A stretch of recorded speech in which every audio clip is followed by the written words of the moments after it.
얼마나 가난했으면 우리 딸아이에게 치즈 한 장 사줄 돈이 없어요. 그만큼 힘든 시기였는데도 불구하고 아내가 약사로 나가지 않겠다. 그리고 우리에게 주어진 바를 충실히 이행하자. 전단지를 또 그 다음날 또 풀보로 또 나갔죠. 그렇게 나가면서 하나님 계속 저를 인도하셨어요. 그러니까 중요한 건 위기가 왔을 때 앞으로도 여러분들에게 지금도 생각보다 돈이 없거나 힘들 수 있을 거예요. 말씀을 듣고 예배드리는 거 있지만 부부가 하나가 되고 가정이 하나가 되는 게 되게 중요해요. 그때 만약에 아내가 저를 무시하고 나갔다면 지금 약사로서의 급여는 받겠죠. 근데 제가 훨씬 많이 벌거든요. 그런 것들을 좀 여러분들에게 당부를 좀 하고 싶은 거죠. 과천시청에 가는데 사람들이 모여서 있는데 컴퓨터를 못 하는 거예요. 그냥 지나가도 될 건데 또 가서 또 이제 그렇게 해서 도와줬는데 이 사람들이 이제 한 30분 도와주고 나니까 네가 누구냐 이렇게 네가 왜 거기 있는데 자세히는 말 못하고 대략 이야기하니까 과천시청에 전산 입력부로 들어가는 거예요. 그래서 땡볕에 풀 뽑다가 어디로 사람이 늘 이렇게 살면서 마음을 좋게 써야 돼요.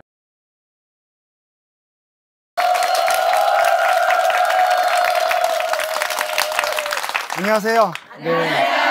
네. 지난 1강 도움 되셨어요? 네. 기억납니까? 네. 예, 참좋들 이야기 했었죠. 네. 그리고 일주일 사는 동안 좀 어땠습니까? 혹시 그것 때문에 뭐 물건 하나 사는 것도 좀 아끼고 좀 이렇게 부딪힐 때 제가 유모차 생각하세요? 김우희 소장님도 유모차 부딪힐 때는 고기를 숙이는 남자구나 그렇게 생각되고 오늘은 제가 왜 여기까지 오게 됐는지 또 제가 왜 이런 책을 쓰고 왜 이렇게 강의를 하는지 또 돈에 대해서 또 하나님께 제게 주신 여러 가지 간증들을 좀 나누고 또 어떻게 김우주 소장님 가정이 그 어려운 환경에서 좀 잘 헤어나게 되고 벗어나게 됐는지 주님의 은혜와 함께 또 저희들이 노력해야 될 것들이 또 있어요. 돈에 대해서. 그래서 이야기를 좀 하고자 합니다. 95년도 10월 달에 결혼을 했고요. 96년도에 큰 딸이 태어났는데 7개월 될 때 이제부터 애가 아픈 것을 알게 됐어요. 그래서 이제 아내가 이제 병원에 가니까 이제 초음파를 하잖아요. 그래서 이제 큰 아이 머리에 이제 물이 있다고 그렇게 해서 이제 주위에서는 특히 이제 교회 안 다니는 분들은 낙태를 하라고 그러죠. 심지어 이제 우리를 위해서 교회 다니는 분들도 아이가 힘들다고 그러니까 그냥 지우는 게 낫지 않느냐라고 했지만 아내랑 저랑은 생명이잖아요. 그래서 하나님이 주셨으니까 그분의 뜻이 있을 거다라고 하고 이제 아기를 낳았어요. 되게 많이 그때 기도를 많이 부탁하고 정말 기도로 낳았어요. 그래서 애를 딱 안는데 왜 이렇게 아이가 어떤지 궁금하잖아요. 그래서 이제 처음 볼 때는 이렇게 멀쩡하더라고요. 근데 이제 의사가 한 6개월 정도 밖에 이제 살지 못할 수 있다. 그러니까 길게는 힘들다라고 보는 거죠. 그래서 우리가 제가 결혼해서 첫 시련이 이제 아이로부터 오게 된 거예요. 사실 저희는 기독교 동아리에서 훈련도 받고 교회도 섬기고 그 당시 열심히 일해서 성경금도 많이 내고 정말 후원도 많이 하고 그러니까 하나님께 벌 받을 만큼 이렇게 뭐 신학을 떠나거나 그러지 않았거든요. 정말 믿음으로 아내랑 이쁘게 잘 살았어요. 근데 이제 그 어려움이 첫 번째 왔고, 근데 그 당시에 되게 아이에게 돈이 많이 들어갔어요. 경기도 했기 때문에 약도 먹어야 되고, 계속 조사해야 되고, 근데 그때 저에게 경제적으로 도움이 된 건 부모님이었었어요. 그래서 제가 아버지가 자동차에 납품하는 제조업을 하시는데 돈을 많이 벌었어요. 그래서 아버지가 좀 집도 좀 사는데 도움을 주시고, 그 다음에 아이 병원비도 좀 다 보태주셨죠. 그래서 제가 기업에 있다가 아버지 회사로 이제 1년간 옮기게 돼요. 그때가 97년도에. IMF 때. 그때 참 벗어나기 힘들었죠. 그 이후로 어려워지는 가정들 많죠. 웃을 건 아니지만 어쨌든 많이 어려웠는데 그때 이제 아버지 회사가 부도가 난 거예요. 몇십억이 터졌죠. 부도가 나고 이제 저에게 2천만 원을 주시더라고요. 부모님도 이제 그 20년 사업을 해서 1억밖에 남는 게 없는 거예요, 아버지한테. 다 집도 날라가고 다. 그리고 아버지가 8천만 원 가지고 동생들 둘이 하고 전세 하나 얻고 그리고 저에게는 2천만 원을 주셨어요. 그걸 주실 때 어머니가 참 많이 우셨어요. 이렇게 부도 난 것도 그런데 우리 집도 32평 아파트 산 것도 날라갔어요. 다 딱지가 붙고 날라가고 그리고 이제 2천만 원을 들고 98년 4월 달에 드디어 저는 생전 가보지도 않은 이 서울로 부산 사람끼리 그러거든요. 서울 가면 조심하라고 호배 간다고. 그래요. 조심하래, 코백한데, 그런 얘기. 그래서 되게 두려웠어요. 그래서 첫 번째는 아픈 아이가 있어서 힘들었고, 두 번째는 그렇게도 경제적으로 버팀목이 되셨던 아버지, 부모님이 부도가 나서 서울로 올라온 거예요. 자, 서울에 아는 사람이 아무도 없고, 친척도 없어요. 2천만 원 들고, 아픈 아이를 데리고 서울로 올라왔을 때, 제가 처음에 잤던 곳이 종로에 가면 일본식 집이 있는데요. 이렇게 마당이 넓고, 방이 이렇게 한 6개 있어요. 공동 화장실이 있고, 거기에 하나 쪽방을 장모님이 얻어주셨어요. 그래서 제가 눕고, 그러니까 우리 아내가 눕고, 우리 현이가 눕고 나면, 그때는 우리 민수 둘째가 태어나기 전이거든요. 99년도 2월 달에 태어났으니까 98년 4월 달에 왔을 때 아기가 없겠죠. 그래서 제가 이렇게 칼잠을 자요. 옆으로 누워야만 잘 수 있는 작은 집이었어요. 제가 얼마나 두려웠겠어요. 저는 부자로 자라났고, 네, 외국에서 유학도 아버지가 다 돈으로 해주셨고, 네, 그리고 한 번도 제가 돈이 없어 본 적이 없거든요. 할아버지 때부터 부자였으니까, 네, 고생해 본 적이 없어요. 네. 근데 이제 제가 이런 고생이 시작된 거죠. 처음에 이런 어려움이 왔을 때 되게 하나님을 원망했어요. 희연이가 태어난 건 믿음으로 선택했고 이쁜 건데 왜 경제적으로만 나만 또 어려움을 주냐. 그래서 하나님을 되게 원망했는데, 이제 그때 우리 가정에 믿음으로 서 있던 건 아내였어요. 네. 그러니까 저는 이제 믿는 척 했지만 내심 되게 불안했는데, 아내가 아픈 아이를 데리고 이쁘게 이제 잘 견딘 거죠. 그래서 한 번도 아버지를 원망하거나 부도가 났다고 시댁을 원망한 적, 물론 마음으로는 했겠지만, 저를 그렇게 무시한 적이 없는 거예요. 그래서 이제 저의 1998년 4월부터 이제 돈 없이 2천만 원 들고, 나중에는 또 알게 됐는데요. 10몇 억의 빚이 또 있는 걸 알게 돼요. 쪽방에 있는데도 서류가 오더라고요. 이것도 가져가겠다고. 그때 이제 되게 두려웠죠. 그래서 늘 뭐 유체동산 압류, 그러면 이제 빨갛게 붙여서 막 무섭게 오거든요. 그런 것들이 있었죠. 그래서 이제 그 당시에, 제가 첫 번째는, 희인을 데리고, 2천만 원밖에 없는 걸 가지고, 그리고 제가 무슨 직장을 갈 수도 없잖아요. 다 뺏기니까. 나중에 또 파산까지 했거든요. 그래서 파산자가 되면 직장 또 못 가잖아요. 그래서 제가 살 수 있을까라는 것들 하고, 돈에 대한 두려움이 처음으로 생긴 거예요. 부모님이 다 해주시고, 제가 벌었지만 늘 부모님은 든든했거든요. 언젠간 부자니까, 뭐 제가 물리받고 이걸 떠나서 어쨌든 하여튼 아내가 돈 벌고 내가 돈 벌고 부모님은 부자면 되겠다 싶었던 건데, 그게 뭐 하나님이 하루아침에 다 모든 걸 다 가져가셨어요. 그래서 제가 서울에 와서 처음에 한 건, 아는 목사님이 제가 불쌍하다고 청년부 간사를 세우신 거예요. 네, 교회에서. 당분간 네가 한 1, 2년 다른 일을 하기 전에, 또 네가 예전에 캠퍼스 사역도 했고 하니까 청년부 간사를 해서 간사 사례비 40만 원을 주신 거예요. 네, 너무너무 고맙죠. 네. 그렇게 하고 나머지는 네가 열심히 벌어라. 그래서 제가 할 수 있는 게 뭐 있겠어요. 그래서 서울에 와서 그거는 청년부 간사와 함께 전단지 돌리고 신문 돌리는 거였어요. 네. 전단지를 돌리고 신문을 돌리는데, 하나님이 이제 버리는 훈련들을 하는 거예요. 그래서 이제 아내랑 예배드리면 주님께서 하시는 말씀은, 걱정 마라, 내가 너를 먹여 살린다. 네. 걱정 마라, 내가 너를 절대 죽게 하지 않을 거다라는 믿음이 있고 편안한데, 집에 와서 이제 뭐 밥을 해 먹거나 뭘 하려면 제가 80만 원 벌었거든요. 그때 청년부 간사에서 40만 원, 전단지 돌리고 신문 돌려서 40만 원, 80만 원 가지고 뭐 해요? 그러니까 뭘 할 때마다 돈의 문제가 있는 건데, 그때는 하나님이 어떻게 먹여 살려? 그리고 또 오자마자 둘째를 또 가진 거예요. 원했지 않았지만 하나님이 주셨어요.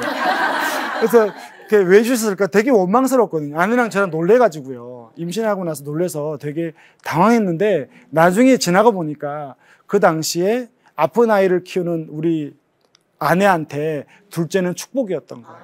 정상적으로 태어나서 때가 되면 말하고 눈 맞추고, 걷고 하는 게 아내에게는 또 새로운 그 어려운 환경을 버틸 수 있는 버팀목이었는데, 우리는 몰랐던 거죠. 우리는 애가 태어나면 또 뭐예요?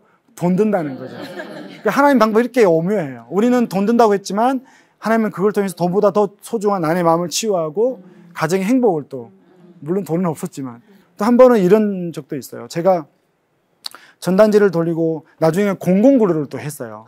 그래서 이제 아세요? 공공근로? 네. 국가에서 해주는. 네. 힘드시군요, 다. 네, 그래서 공공근로를 하면서 풀 뽑는 걸 했어요. 과천시장 앞에서. 하루는 풀 뽑다가 너무 힘든 거예요. 이 풀 뽑는 게. 허리도 아프고 차라리 신문이 낫다. 신문 돌리는 건 잠깐 돌리면 되는데 공공근로를 하루 종일 하잖아요. 겨울에는 5시까지, 여름에는 6시까지, 아침 10시부터. 그리고 받는 돈이 그때 당시에 60만 원.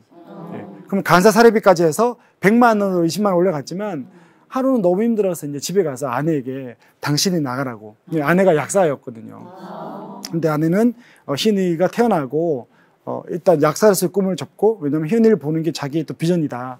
하나님이 그냥 주실 리가 있냐. 그래서 이제 자기는 돈을 안 벌겠다. 근데 제가 봐도 풀 뽑고 공공근로 해서 100만 원, 60만 원 버느니 아내가 나가면 200원 버니까 그때도. 네. 200이 더 낫잖아요. 그래서 아내한테 말하면 아내가 기꺼이 나가서 200을 벌 줄 알았는데, 여보 그 돈으로 충분해. 네. 그래서 힘들지만 하나님의 이유가 있을 거니까 여기서 견디자라고 하는 거예요. 얼마나 가난했으면 우리 딸아이에게 치즈 한 장 사줄 돈이 없었어요. 그리고 우리 민수 둘째 딸이 한 3살 때인가 친구 집에 가는 거예요. 이렇게 오빠 집에. 왜 가는지 봤는데 그 집에 가서 치즈 하나를, 녹색 치즈 있잖아요. 그때 그거 하나 얻어먹고 오는 거예요. 근데 우리가 그거 사줄 돈이 없었어요. 그만큼 힘든 시기였는데도 불구하고 아내가 약사로 나가지 않겠다. 그리고 우리에게 주어진 바를 충실히 이행하자는 거예요. 그래서 이제 제가 전단지를 또 그 다음날 또 풀보로 또 나갔죠. 그렇게 나가면서 하나님이 계속 저를 인도하셨어요. 그러니까 중요한 건 위기가 왔을 때 앞으로도 여러분들에게 혹은 지금도 생각보다 돈이 없거나 힘들 수 있을 거예요. 근데 이제 첫 번째는 제가 그 참조들을 깨는 첫 번째가 말씀을 듣고 예배 드리는 거였지만 부부가 하나가 되고 가정이 하나가 되는 게 되게 중요해요. 그때 만약에 아내가 저를 무시하고 나갔다면 지금 약사로서의 급여는 받겠죠. 근데 제가 훨씬 많이 벌거든요. 몇 배를 벌거든요. 근데 그렇게 보면 하나님의 뜻이 다 있는 거거든요. 그래서 그런 것들을 좀 여러분들에게 당부를 좀 하고 싶은 거죠. 과천시청에 가는데 사람들이 모여서 있는데 컴퓨터를 못 하는 거예요. 그냥 지나가도 될 건데 또 가서 또 이제 끼어서 교회 다니는 사람들 그런 거 잘하잖아요. 이렇게 참여해서 뭐 도와주고. 그렇게 해서 도와줬는데 이 사람들이 이제 제가 그때 슬리퍼를 신고 이렇게 추리닝 입고 있었거든요. 한 30분 도와주고 나니까 네가 누구냐 이렇게 된 거예요. 나는 풀 뽑는 공공근로다 이렇게 된 거예요. 그런데 이제 네가 왜 거기 있는데 자세히는 말 못하고 대략 이야기하니까 과천시청에 전산 입력부로 들어가는 거예요. 그래서 땡볕에 풀 뽑다가 어디로 갔어요? 잠깐 30분 더 그러니까 사람이 늘 살면서 마음을 좋겠어야 돼요. 네, 그래서 시청에 가서 또 전산 입력부로 있다가 나중에 기회가 돼서 과천 그 직원들 대상으로 또 이제 MS 오피스, 뭐 워드 프로세스, 엑셀, 파워포인트 이런 것들을 또 가르친 거죠. 네, 급여는 달라지지 않더라고요. 강의비가 따로 있는 게 아니고 공공근로 시간 했다는 거예요. 네, 근데 열심히 했어요. 정말 하나님의 일같이 주님이 나에게 주신 거라고 생각하고 했고, 또 하나님이 저를 안양에 있는 호계중학교라고 있는데요. 거기에 그 특활, 방과후 특활 컴퓨터 교사로 또 저를 부른 거예요. 여기보다 많이 주니까 그 기획실장님이 저를 잘 본 거예요. 글로 가서 해봐라. 그래서 일단은 가는 첫 번째 이유가 2당 얼마를 주는데 또 여기보다 많이 주는 거예요. 한 100만 원 정도 벌 수 있는 거예요. 또 글로 갔죠. 그래서 또 열심히 했어요. 아이를 가르치고. 근데 아이들 가르칠 때마다 다 이렇게 머릿수가 돈으로 보이는 거예요. 그래, 솔직하게. 그때는 돈이 뭐 10만 원이 아쉬울 때니까. 그래도 또 열심히 일을 해서 또 아이를 잘 가르쳐서 소문이 나서 복지관이 있는데 복지관에서 주부들 대상으로 1999년, 2000년도에 인터넷 한참 뜰 때 그때 이제 주부반 인터넷을 가르친 거예요. 네, 그래서 이제 주부들 이렇게 대상으로 뭘 가르쳐요? 돈이 아니고 인터넷을 가르친 거죠. 이 과정이 한 5년 정도가 되고 나중에 제가 이제 보험 설계도 했어요. 영업을. 그러니까 아는 분이 네가 이제 성격이 좋고 사람들 많은 거 좀 해봐라. 그래서 제가 보험 영업을 6개월 하면서 하나님 마지막 저의 자존심까지 내려놓게 했어요. 그러니까 저는 자존심만은 살아 있었거든요. 근데 제가 되게 많이 무시당했잖아요. 그래서 우리나라에서 보험이라는 게 되게 많이 이게 무시당할 직업이더라고요. 저는 몰랐는데 그렇게 무시당한지 몰랐어요. 그래서 그 주부들이 제가 좋아서 막 정말 저를 많이 좋아했거든요. 어머니들이. 근데 제가 보험 설계한다 그러니까 문도 안 열어주고요. 한 번은 약속을 해서 갔는데 집에서 전화도 안 받고 초인종 노래도 안 나오는 거예요. 근데 1시간 동안 밖에서 서성이고 있는데 집에서 나오는 거예요. 그때 이제 제가 느낀 건 제 마지막 남은 자존심마저도 하나님이 내려놓게 하는 거예요. 그렇게 다 내려놨을 때 하나님이 이제 저를 세우시는 거예요. 그리고 이제 지금 TMB 어드바이저라는 종합 재무설계 자산관리사로 제가 이제 옮겨서 그때부터 이제 잘 나가기 시작하는 거죠. 자, 이까지 여러분과 나누고 싶은 첫 번째는 뭐냐면 특별 은총이에요. 그냥 제가 이야기하고 싶은 건 절대 그 5년간 그 고난의 시기에 우리 가족과 저희가 느낀 건 하나님의 백성은 끝까지 안 가보니까 내가 두려워서 빚을 내고 뭘 먼저 움직여서 그렇지 주님이 절대로 책임지세요. 네, 먹고 사는 거는 책임지세요. 그걸 믿으셔야 돼요. 네, 그런데 세상은 그렇게 말을 안 한다 그랬죠. 네, 이 정도는 있어야 돼라고 말하지만 아니에요. 절대 아니에요. 우리는 절대 안 죽어요. 그게 특별 은총이에요. 이런 적도 있었어요. 한 번은 서울로 올라오자마자 아내가 약사였기 때문에 약사 면허증이 있잖아요. 그 아내가 부산에서 희은이를 볼 때 그 자기 오빠 제약회사를 일주일에 한 번, 두 번 나갔거든요. 그러니까 외국에서 약이 들어오면 구분해주고 또 거기도 약사 면허증이 필요하니까 그리고 80만 원을 받았어요. 일주일에 한 두 번 정도 나가고. 예. 근데 서울로 오니까 그 80만 원이 올라오는 거예요.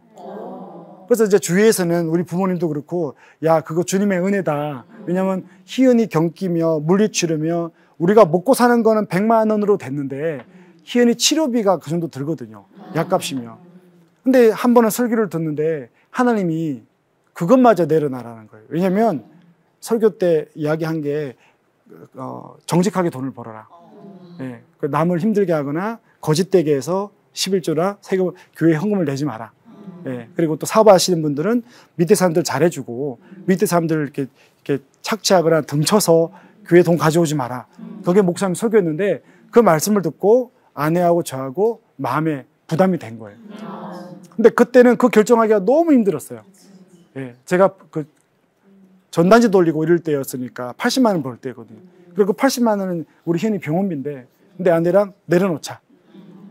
하나님께서 하실 거다. 그리고 내려놓고 안 두려웠겠어요? 두렵죠. 예. 하나님에 대한 기대는 없었고요. 그냥 내려놓긴 내려놨는데 두려운 거예요. 아내는 덤덤한데 제가 많이 조바심이 났는데 내려놓고 딱 일주일 뒤에 과천 사회복지사가 우리 집에 방문한 거예요. 네, 방문해서 이제 아이는 아프고 나중에 알고 보니까 거기 전단지 돌린 국장님이 예, 교회를 다니시는데 저 집 너무 딱하다. 예, 그리고 보니까 하여튼 너무 힘들게 산다. 그래서 한번 뭐 도울 게 있는가 알아봐라. 그래서 와서 조사하니까 빚은 10몇 억이죠. 한 달에 80만 원 벌죠.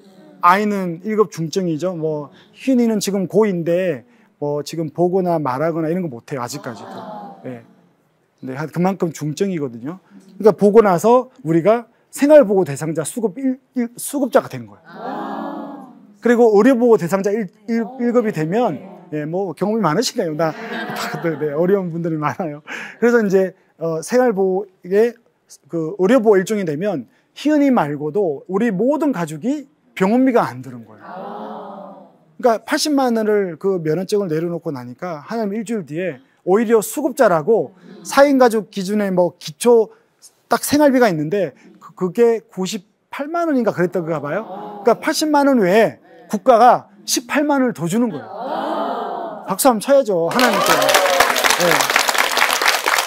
그러니까 그때는 예배 드리면서 정말 많이 울었어요. 그러니까 믿음으로 내려놓을 때 하나님이 우리를 버리지 않는다는 그런 믿음. 그리고 그거로 우리가 이때까지 온 거예요.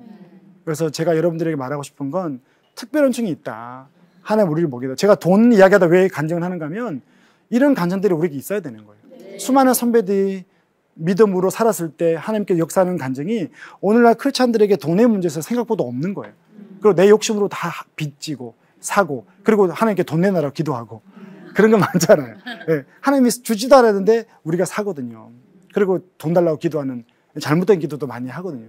그럼 하나님께서 우리에게 먹을 걸 준다는 게니까 절대로 주눅들지 말고요. 하나님 믿고 끝까지 가십시오. 우리가 또 이렇게 헤어나기 위해서 해야 될 건 뭐냐면 주신 것에 만족하고 그 안에서 쓰는 훈련들을 해야 돼요. 그러니까 아내랑 저랑 80만 원, 100만 원 벌 때 우리가 이겨낸 건 우리에게 신용카드가 없었어요. 저는 지금도 신용카드가 없어요. 그러니까 돌잔치를 해야 되는데 돈이 없잖아요. 그러니까 우리는 빚지지 말자라고 아내랑 약속을 했거든요. 그럼 돈이 모기 전에 아무것도 못 하는 거예요. 하지만 빚 안 지고 사는 거죠. 그리고 제가 돈을 좀 모아놓으면 또 이사 가라.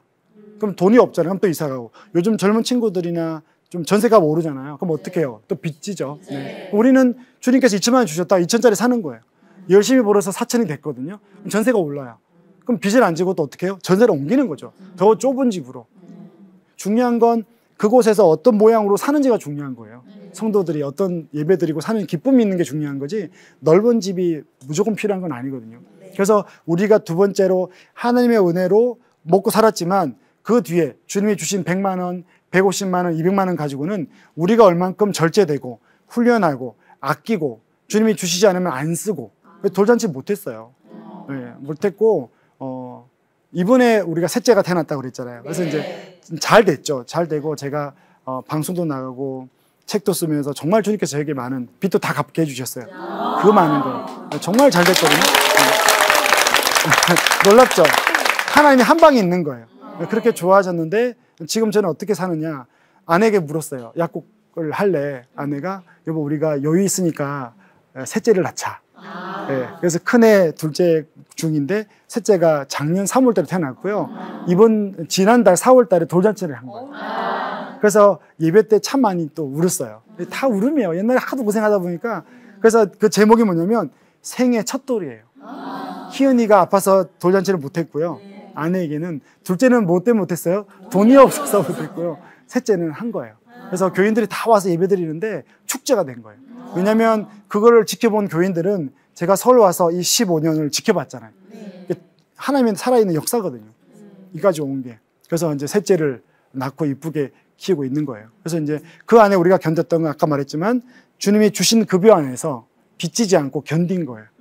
얼마나 힘들었겠어요. 차도 없어서 과천인데 강동구까지 지하철 그에 무거운 애 휠체어 끌고 수요 예배, 금요 예배, 새벽기도 안 빠지고 나오고 그랬던 거거든요. 차 없이도 좀 그랬고. 그래서 집이며 차며 모든 게 돈인데 주님이 안 주시면 다 안 했어요. 그리고 좀 고생하고 그렇게 살았던 거거든요. 지금은 그렇게 살아요. 지금 아내랑 이제 주님이 급여를 많이 주시고 저를 많이 높이셨는데 이제 두려운 거죠. 또 옛날로 돌아요. 저도 탐욕적인 인간은 다 똑같거든요. 죄인이라 좋은 차 몰고 싶고 저도 외제차 몰고 싶고 좋은 데 살고 싶은 거죠. 그러니까 제가 지금 집은 중국동에 있어요. 그래서 이제 아내랑 교회가 이제 분립 개척하면서 한 120명 되는 교회를 섬기고 있는데 주기쁨 교회라고 그 교회에서 교회가 분립될 때 그 큰 교회에 있다가 뭐 큰 교회도 아니야 한 800명 있다가 떨어져 나왔으니까 이 교회를 섬기기 위해서 우리는 이제 이 동네 중심으로 산다. 네. 그 다음번에 제가 이야기를 해드릴 건데 이때 자녀 교육 문제가 나와요. 저희들 송파 쪽에 있다가 중국동으로 가도 괜찮느냐는 문제가 하나 있고요. 두 번째는 이제 집의 문제도 있죠. 중국동이라는 동네가 나쁘진 않지만 또 주위에서 이제 제가 회사가 강남인데 좀 돈 좀 있는 분들은 왜 저보고 거기 사냐는 거예요. 네, 왜냐면 그분의 중심의 삶은 뭐 교육과 돈의 문제지만 저는 예배드리는 게 제일 중요한 거거든요. 지금 32평이 살아요. 근데 좁은 거예요. 생각해 보세요. 집에 입주 아주머니 한 분 계시거든요. 희은이가 아프고 셋째까지 나와서 입주 아주머니 방 써야 되죠. 그 다음에 저랑 우리 아내 있죠. 큰 딸 또 아프니까 또 뭐 치료기구 많죠. 둘째는 중학교 2학년 또 예민할 때죠. 또 누뚱이 또 태어났죠. 또 강아지도 하나 있죠. 그러니까 7명인데 32평이 좁은 거예요.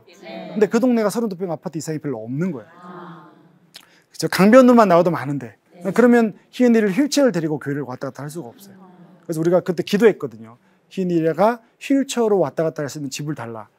근데 하나님이 집을 32평을 주셔서 샀어요.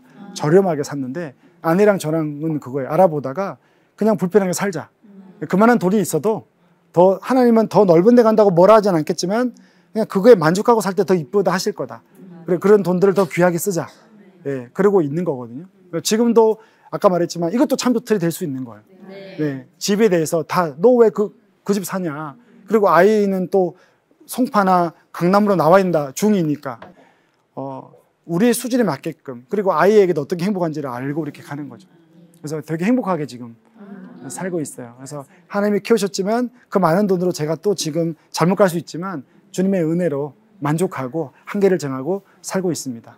네, 그래서 여러분들도 절대 뭐 한다? 죽지 않는다. 네, 그러니까 여러분들이 하지만 돈은 잘 아끼고 관리해야 된다. 그래서 이제 산망 때 돈을 어떻게 관리하는지가 또 나오게 됩니다. 기대해 주시고요. 여러분들도 저처럼 하나님이 먹여 살릴 거니까 두려움 없이 세상과 맞서서 사는 여러분들이 되기를 바랍니다. 고맙습니다.